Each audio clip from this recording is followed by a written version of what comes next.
Hello students, आज जो है हम इतिहास में अपना थर्ड चैप्टर शुरू करने वाले हैं। चैप्टर का नाम है उपयोजित इतिहास। उपयोजित इतिहास यानी जिसे हम खुद निर्माण करते हैं या खुद उपयोजित करते हैं। जैसे उपयोजित लेखन होता है, उपयोजित लेखन में निबंध लेखन होता है, कथा लेखन होता है, उसके बाद जाहिरात होती है, पत्र होता है, उसे उपयोजित यानी हमने उसे खुद लिखा है। तो यहाँ पर उपयोजित इतिहास लेखन में हम जो है यहाँ पर 5 पॉइंट जो है देखने वाले हैं और 5 मुद्दों के आधार पर जो है हम उपयोजित इतिहास का विश्लेषण जो है इस पार्ट में देखने वाले हैं। सबसे पहले हम देखेंगे उपयोजित इतिहास जो है वो किसे कहते हैं, उपयोजित इतिहास किसे कहा जाता है।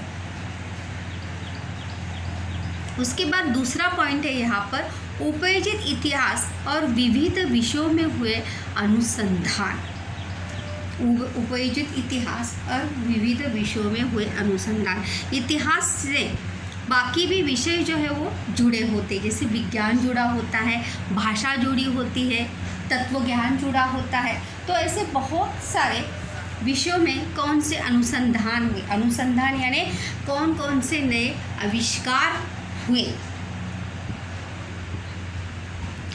तीसरा पॉइंट हम देखने वाले हैं इसमें उपयोजित इतिहास और वर्तमान काल। उपयोजित इतिहास और वर्तमान काल मतलब उपयोजित इतिहास का वर्तमान काल में क्या संदर्भ है, क्या उपयोजित इतिहास का वर्तमान काल में क्या महत्व है। चौथा पॉइंट हम देखने वाले हैं इसमें सांस्कृतिक और प्राकृतिक विरासत का प्रबंधन। हमारे देश की जो सांस्कृतिक और प्राकृतिक विरासत है उसका हमें किस प्रकार से प्रबंधन यानी व्यवस्थापन करना चाहिए, उसका संरक्षण किस प्रकार से करना चाहिए और उसके संरक्षण के हेतु हमें कौन कौन से उपाय करने चाहिए, कौन कौन से उपायों का हमें अवलंबन करना चाहिए। इन सभी बातों का जो है हम इस पाठ में अवलोकन करेंगे। उसके बाद तीसरे चैप्टर से हम हर चैप्टर में ये महत्वपूर्ण टॉपिक जो है हर चैप्टर ख़त्म होने के पहले जो है इसमें ये पार्ट जो है हम देखेंगे कि संबंधित व्यवसाय के क्षेत्र मतलब जो हमने इस पाठ में देखा है या पाठ का जो टॉपिक था हमारा, उस पाठ के टॉपिक से जुड़े कौन कौन से व्यावसायिक क्षेत्र हैं। जैसे हम देखते हैं कि एट द प्रेजेंट टाइम में, एट द करंट टाइम में जो है नौकरियां जो है सभी को तुरंत वहाँ पे उपलब्ध होती नहीं। तो इसीलिए बिजनेस या व्यवसाय के बहुत सारे माध्यम जो है वो हमारे सामने खुले होते हैं और वो कौन से माध्यम हैं ये हर पार्ट के टॉपिक से जुड़े हुए जो है संबंधित व्यावसायिक क्षेत्र जो है हम तीसरे चैप्टर से देखने वाले हैं। तो बच्चों उपयोजित इतिहास यानी क्या, इतिहास यानी हर बीता हुआ कल जो है वो इतिहास में जमा होता है। जैसे कल का दिन जो है वो इतिहास में जमा हो गया, आज का दिन जो बीत गया वो इतिहास में जमा हो गया। मतलब हर बीता हुआ समय, हर बीता हुआ पल, हर बीती हुई घटना, हर घटा हुआ प्रसंग जो है वो किस में होता है, भूतकाल में उस परिवर्तित होता है। तो चलिए बच्चों, सबसे पहले हम देखते हैं कि उपयोजित इतिहास किसे कहते हैं। उपयोजित इतिहास यानी पब्लिक हिस्ट्री। उपयोजित इतिहास यानी क्या, पब्लिक हिस्ट्री। जैसे देखिए हम अपनी ऑटोबायोग्राफी लिखते हैं, हम अपना आत्मचरित्र लिखते हैं, तो वो भी तो एक प्रकार का क्या हो गया, उपयोजित इतिहास ही हो गया। क्योंकि हमने हमारे पूरे जीवन में मतलब जैसे 40-45 साल की उम्र में या 40-45 साल की उम्र तक आपको कौन से अनुभव आए, उन अनुभवों का जब वर्णन आप अपने आत्मचरित्र में लिखोगे तो वो क्या होगा, आपका उपयोजित इतिहास ही होगा। तो चलिए बच्चों, सबसे पहला हम पॉइंट यहाँ पर देखने वाले वो है उपयोजित इतिहास किसे कहते हैं? देखिए यहाँ पे परिभाषा भी दी है, वहाँ पे टिप्पणी के लिए हमें प्रश्न भी आता है। उपयोजित इतिहास, याद रखिए, उपयोजित इतिहास किसे कहते हैं? देखिए, उपयोजित इतिहास यानी उपयोजित इतिहास संज्ञा के लिए लोगों या सामान्य जनों का इतिहास। किसे कहते हैं? सामान्य जनों का इतिहास, एक सर्वसामान्य व्यक्ति का इतिहास। देखो यहाँ पर कहाँ भी है? Public history. क्या कहाँ है? Public history. यह वैकल्पिक शब्द प्रयोग जो है वो प्रचलित है, मतलब हमें समझने के लिए, जानने के लिए जो है वहाँ पर इंग्लिश में यहाँ पर दिया है पब्लिक हिस्ट्री यानी सामान्य जनों का इतिहास।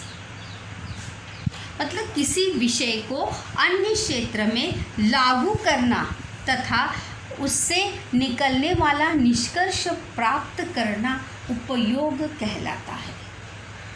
अगर मैं आपको एक एग्जाम्पल दे दूं कि मतलब जो घटना घटी हुई है उसके बारे में जब हम रिसर्च करेंगे और जब हम उससे जुड़ी घटनाओं का लेखन फिर से करेंगे या उससे कुछ निष्कर्ष निकालेंगे, उसे कहा जाता है उपयोजित इतिहास। देखो यहाँ पर दिया भी है कि भूतकाल में घटित घटनाओं के संबंध में जो ज्ञान इतिहास द्वारा प्राप्त होता है उसका उपयोग वर्तमान और भविष्य में सभी लोगों के लिए किस प्रकार हो सकता है, इसका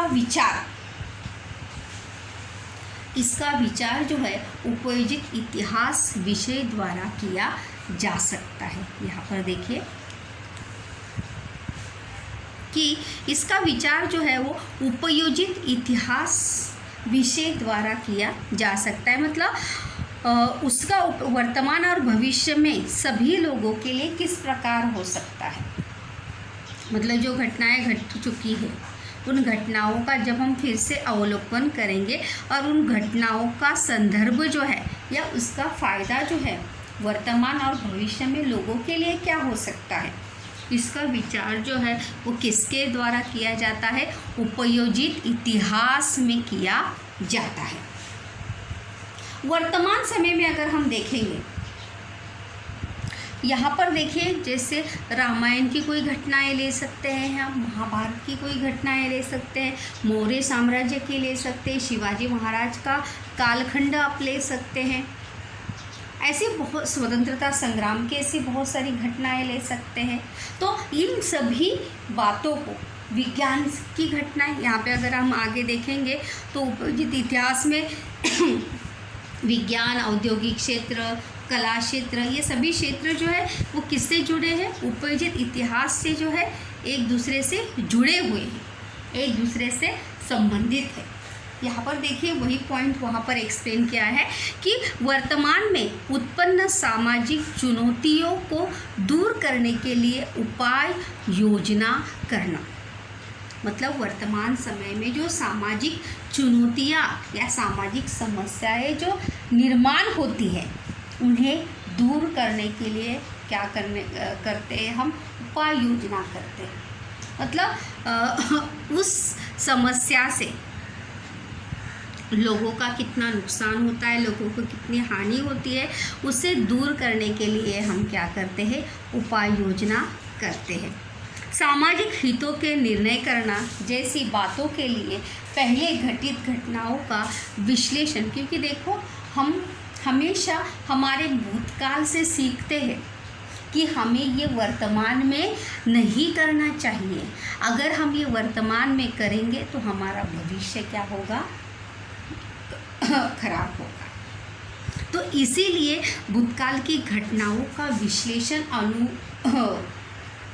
विश्लेषण और अनुसंधान क्यों किया जाता है कि उस घटित घटनाओं का विश्लेषण दिशा दिखाने का कार्य करता है कि इस घटना से कितना नुकसान हुआ था, कितनी हानि हुई थी। किस प्रकार से परिणाम जो है लोगों को भुगतने पड़े थे, जैसे चाहे दूसरा महायुद्ध हो, पहला महायुद्ध हो, तो ऐसी घटनाओं से हम सीखते हैं और ऐसी घटनाओं का जब विश्लेषण किया जाता है लोगों को दिशा दिखाने के लिए, मार्ग दिखाने के लिए, और इसके लिए इतिहास का ज्ञान जो है वो आवश्यक होता है। क्योंकि इसके लिए हमें किसका ज्ञान आवश्यक है, किसके बारे में जानकारी चाहिए, इतिहास की जानकारी जो है वो हमें चाहिए। क्योंकि उपयोजित इतिहास लेखन हम ऐसे ही कर सकते नहीं, हमें घटनाओं की जानकारी होना जो है वो आवश्यक है, तभी तो हम उपयोजित इतिहास जो है वहाँ पर लिख सकते हैं। नेक्स्ट पॉइंट यहाँ पर देखते हैं बच्चों, खूब सो आपको समझ में आया होगा कि उपयोजित इतिहास के क्षेत्र में केवल तज्ञ व्यक्ति का ही नहीं वरना सामान्य लोगों का विविध रूपों में सहभाग हो सकता है। उपयोजित इतिहास से मैंने कहा कि उपयोजित इतिहास का अर्थ ही क्या है, सामान्य जनों का इतिहास। तो उपयोजित इतिहास के क्षेत्र में तज्ञ यानी क्या, जानकार व्यक्ति का ही नहीं सामान्य व्यक्ति का भी सहभाग जो है वो हो सकता है। क्योंकि सामान्य व्यक्ति उस परिणामों से गुजरा है, उसने उस परिणामों को झेला है, उस परिणामों का क्या परिणाम हुआ ये उसने देखा है और उसको भुगता, तो ये सभी बातें जो है वो अच्छी तरीके से जानता है। तो इसीलिए उपयोजित इतिहास में एक सर्वसामान्य व्यक्ति भी बहुत ही महत्वपूर्ण भूमिका वहाँ पर निभाता है। संग्रहालय प्राचीन स्थानों की सैर पर आने वाले पर्यटकों के रूप में लोगों का सहभाग महत्वपूर्ण होता है। जैसे संग्रहालय देखने जाते हैं, प्राचीन स्थानों की सैर करने जाते हैं, और उसमें जो पर्यटक आते हैं घूमने के लिए, उन पर्यटक लोगों का भी सहभाग जो है वो क्या होता है, महत्वपूर्ण होता है।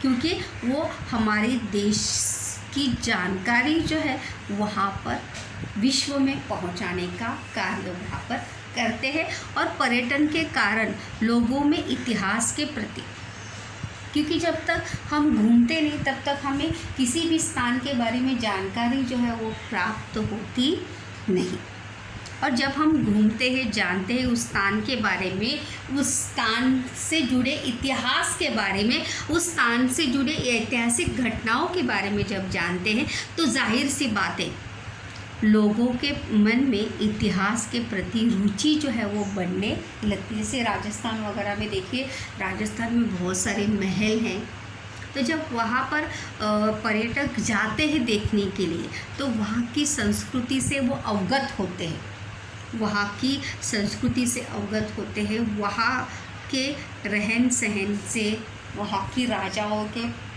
पराक्रम से वो क्या होते हैं, परिचित हो जाते हैं। ऐसे बहुत सारे राज्य में जो है ऐसी बहुत सारी विशेषताएं आगे आगे हम देखेंगे इसे, कि ऐसी बहुत सारे प्राकृतिक सांस्कृतिक विरासत जो है हमारे देश में है, कि जिन्हें देखने के लिए पूरे विश्व से पर्यटक वहाँ पर आते हैं।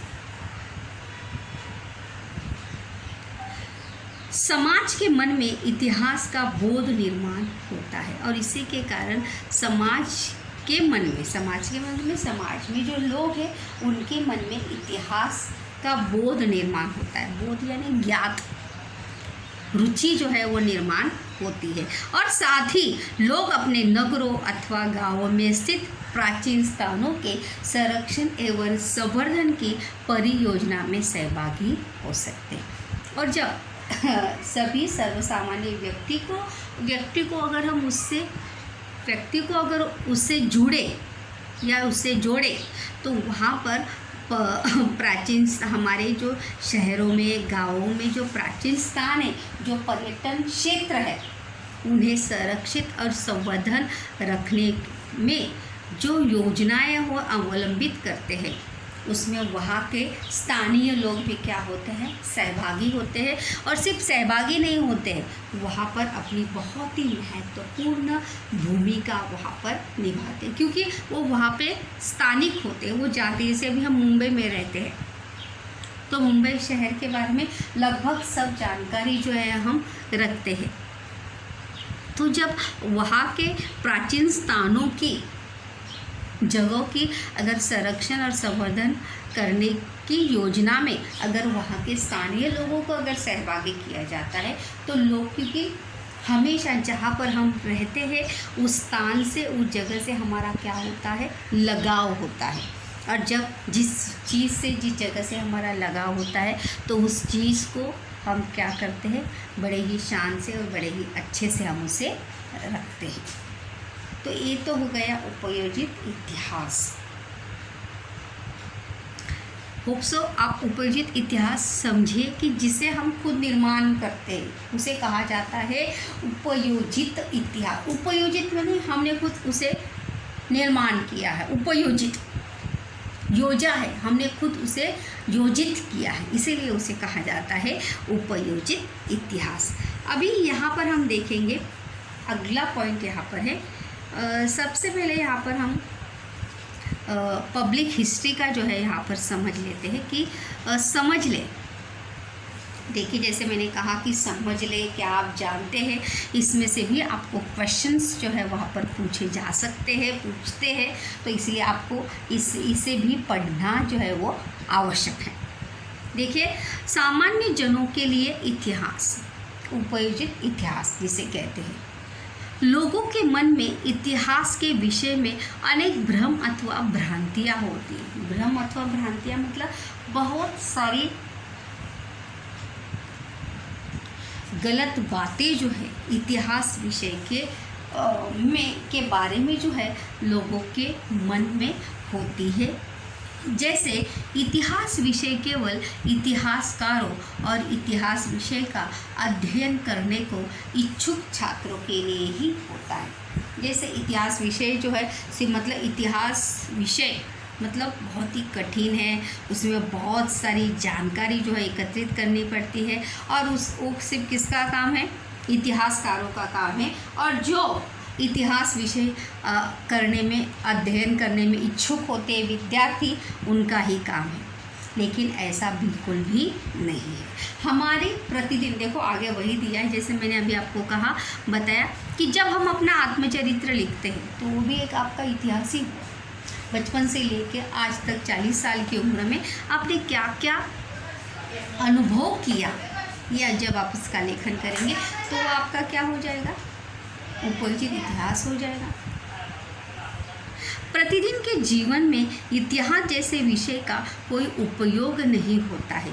इतिहास जैसा विषय आर्थिक दृष्टि से उत्पादन क्षेत्रों के साथ जोड़ा नहीं जा सकता आदि। जैसे हम कहते हैं कि इतिहास में देखो लड़ाइयाँ होती है, युद्ध होते हैं, मारपीट होती है, बहुत सारे वर्ष होते हैं जो जैसे याद करना पड़ता है, और उसका हमारे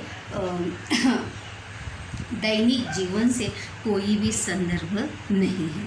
तो इसलिए इतिहास विषय को जो है वो दुर्लक्षित रखा जाता है, उसकी तरफ कोई ध्यान देता नहीं, और ना ही इतिहास पढ़ने से कोई हमें ज़्यादा आर्थिक लाभ होने वाला है या आर्थिक हमें बहुत ज़्यादा फ़ायदा होने वाला है, इसलिए उसको जो है दुर्लक्षित रखा जाता है और उत्पादन क्षेत्र के साथ जो है उसे जोड़ते नहीं। ऐसे बहुत सारे भ्रम और भ्रांतियाँ जो है, जैसे हम कहते हैं अफवाहें, और हमारे मन में जो बातें हैं वो हम इतिहास विषय के बारे में बैठी हुई हैं। लेकिन ऐसी भ्रांतियों अथवा भ्रमों का निवारण करते हुए इतिहास का सूत्र लोगों की वर्तमान जीवन प्रणाली से जोड़ने वाला क्षेत्र ही सामान्य जनों का इतिहास है। मतलब ऐसी भ्रांतियाँ, ऐसे अफवाहों को, ऐसे भ्रमों को, ऐसे भ्रांतियों का निवारण करते हुए, निवारण यानी क्या, उसे दूर करते हुए इतिहास का सूत्र जो है लोगों की वर्तमान जीवन प्रणाली से जोड़ने वाला क्षेत्र ही क्या कहलाता है, सामान्य जनों का इतिहास जो है वो कहला। देखो पहले जैसे परिस्थिति थी वैसी परिस्थिति अभी भी है, थोड़ा बहुत परिवर्तन जो है समय के अनुसार जो है हमें देखने को मिलता है। विदेश में अनेक विश्वविद्यालयों में सामान्य जनों का इतिहास इस विषय पर पाठ्यक्रम पढ़ाया जाता है। यहाँ पर एक एग्जाम्पल भी दिया है कि विदेशों में, पश्चिमी देशों में जो है वहाँ के बड़े बड़े यूनिवर्सिटी में, विद्यालयों में जो है सामान्य जनों का इतिहास इस विषय का पाठ्यक्रम जो है बच्चों को पढ़ाया जाता है। और इसकी शुरुआत जो है भारत में भी हुई है। असत्य जोड़ी के लिए याद रखिए, भारत में बंगलुरु में Srishti institute of art design and technology संस्थान में सेंटर फॉर पब्लिक हिस्ट्री का एक स्वतंत्र विभाग है। क्या है? एक स्वतंत्र क्षेत्र जो है वहाँ पे भारत में भी बंगलुरु में एक पब्लिक हिस्ट्री मतलब सामान्य जनों का इतिहास एक स्वतंत्र विभाग फैकल्टी जो है वहाँ पर शुरू की है, जो वहाँ इस विषय से संबंधित परियोजनाओं और अनुसंधान का कार्य जो है वहाँ पर चलता है, जो आने वाले समय में हमें काम देता है। तो उपयोजित इतिहास जो है वर्तमान समय में बहुत ज़्यादा मायने रखता है या बहुत ज़्यादा महत्वपूर्ण जो है होता है। यहाँ पर देखिए नेक्स्ट पॉइंट हम देखेंगे, उपयोजित इतिहास किसे कहते हैं। होप सो आप समझे होंगे कि जिसे हम खुद निर्माण करते हैं, उपयोजित करते हैं, उसे कहा जाता है उपयोजित इतिहास। मतलब भूतकाल की घटनाओं को वर्तमान काल से जोड़ते हैं या भूतकाल में जो हमारी गलतियाँ हुई है, जो नुकसान हुए, उस परिणामों को अभी ना हम दोहराए, इस बात से लोगों को अवगत कराना। अगला पॉइंट है उपयोजित इतिहास विविध विषयों में हुए अनुसंधान। अभी यहाँ पर देखिए बहुत सारे विषयों से जुड़ी बातें जो है हम यहाँ पर देखने वाले हैं। इतिहास का संबंध भूतकाल में घटित घटनाओं के साथ होता है। इतिहास का संबंध जो है किसके साथ होता है? भूतकाल में जो घटनाएं घटित होती है उनके साथ होता है। वर्तमान में दिखाई देने वाले मानव जीवन का ताना बाना घटित घटनाओं के कारण बुना जाता है। और वर्तमान में दिखाई देने वाले मानव जीवन का ताना बाना यानी क्या? रहन सहन, उसका जीवन प्रणाली, मनुष्य की जीवन प्रणाली घटित घटनाओं के कारण बुना जाता है। कहीं ना कहीं भूतकाल में घटित घटनाओं का परिणाम जो है मनुष्य के वर्तमान जीवन पर ज़रूर पड़ता है। कभी कभी देखो ऐसा होता है कि हमारे जीवन में भूतकाल में जो घटनाएं घटित होती हैं उससे हम बहुत दिन तक, बहुत सालों तक जो है उससे बाहर नहीं आते हैं और उसका परिणाम जो है हमारे वर्तमान जीवन पर होता रहता है। यहाँ पर देखो दिया भी है, ये घटनाएं राजनीति होती है, पॉलिटिक्स से जुड़ी हो सकती है, सामाजिक धार्मिक हो सकती है, सामाजिक धार्मिक संगठन से जुड़ी होती है। दर्शन यानी देखो दर्शन ये शब्द जो है यहाँ पर आप याद रखिए, तत्व ज्ञान किसके लिए आया है? तत्व ज्ञान याद रखिए। गाइड में शब्द जो है दर्शन भी है, कहीं कहीं दर्शन है, कहीं कहीं तत्व ज्ञान है, तो आप याद रखिए। रिक्त स्थान के लिए प्रश्न आता है दर्शन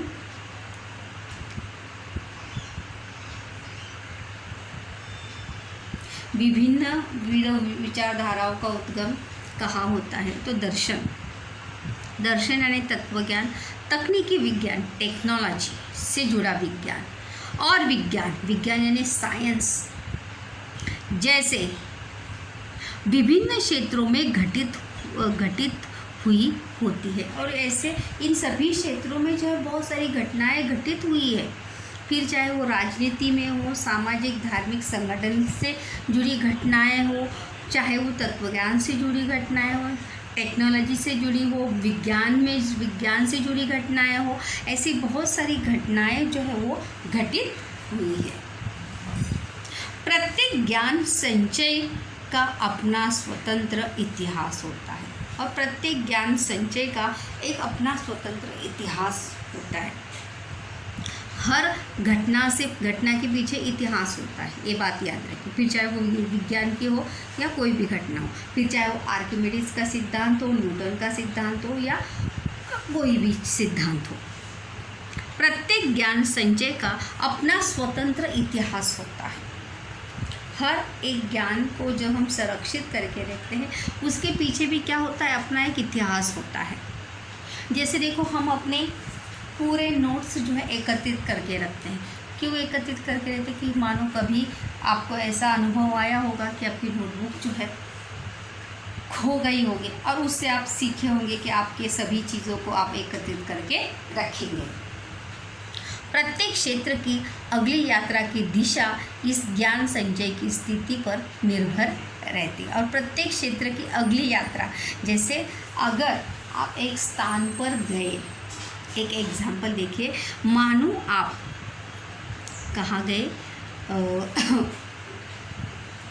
दिल्ली गए और दिल्ली जाने के बाद, वहाँ पर जाने के बाद आपको जो है वहाँ पर अच्छा अनुभव नहीं आया, आपके साथ कुछ अच्छा वहाँ पर हुआ नहीं, बहुत बुरे अनुभव वहाँ पर आए आपके साथ, वहाँ पर अच्छा व्यवहार नहीं हुआ, आपकी यात्रा अच्छे से नहीं हुई, आपको रहने के लिए अच्छे से होटल या कई जगह अच्छे से नहीं मिली, तो आप जब दूसरी बार वहाँ पर जब जाओगे तो उसके बारे में ज़रूर सोचोगे।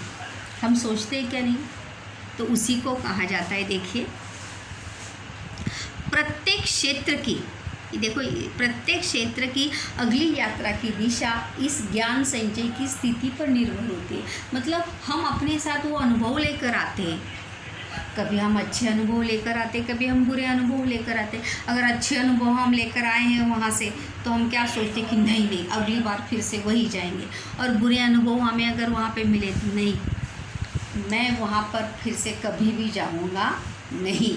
तो इसीलिए यहाँ पर कहा है कि अगली यात्रा की दिशा इस ज्ञान संचय की स्थिति पर निर्भर होती है कि हम वहाँ पर जाए या ना जाए, हम ये करें या ना करें।